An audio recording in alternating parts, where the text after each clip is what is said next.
1970 तक पाकिस्तान में टाटा और बिरला और अंबानी और लक्ष्मी मतल से बड़े सनतकार पाकिस्तान में मौजूद थे, जो अपने तौर पे इंडस्ट्रियल जीनियस थे एक तरह से।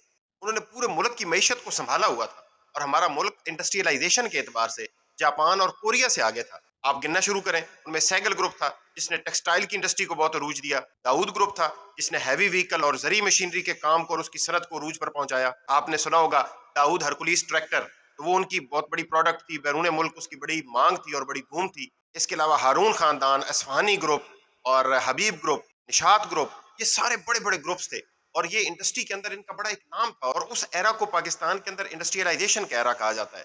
और उस वक्त पाकिस्तान की इंडस्ट्री जो थी वो दुनिया के लिए एक मिसाल थी। उसके अंदर जितनी डेवलपमेंट हो रही थी, जितना काम हो रहा था, जितनी प्रोग्रेस हो रही थी, दुनिया के लिए एक मिसाल थी।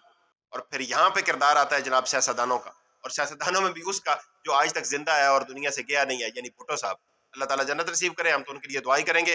जुल्फ़िकार अली भुट्टो साहब ने 1970 की दहाई के अंदर जब उनकी गवर्नमेंट आई तो उन्होंने इन सारी सनतों को कौमिया लिया, नेशनलाइज कर दिया, एक पैसा दिए बगैर इन सारे सनतकारों, इन सारे बैंकारों और इन सारे इंडस्ट्रियलिस्ट को एकदम इन सड़क पे ला के बिठा दिया और इनसे इनकी सारी सनतें और इनके सारे जो यूनिट थे वो कौमिया लिए और कौमी जो है वो खजाने में जमा करने के नाम पर और कौमी असासे के नाम पर उनको कोड़ियों को मोहताज कर दिया। और आपको पता है इंडस्ट्री तो इंडस्ट्रियलिस्ट चला सकते हैं जिनका अपना ज़ाहिर स्टेक होता है, जिनकी ओनरशिप होती है।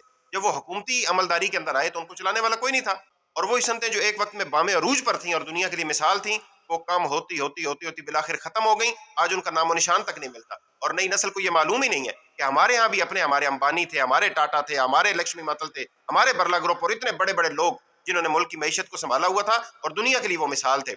लेकिन जुल्फ़िकार अली भुट्टो साहब ने उनको मुल्क छोड़ने पर बाज़ को मजबूर किया। उन्होंने अपनी इंडस्ट्री जहाँ से शिफ्ट की, किसी ने बांग्लादेश, किसी ने किसी मुल्क में, किसी ने किसी मुल्क में और किसी ने बाकी ज़िंदगी अपनी गुमनामी में गुजार दी। तो ये बात हमारे आज की नस्ल की जानने की है कि हमारे यहाँ भी मुल्क के अंदर एक ऐसा दौर गुजरा है।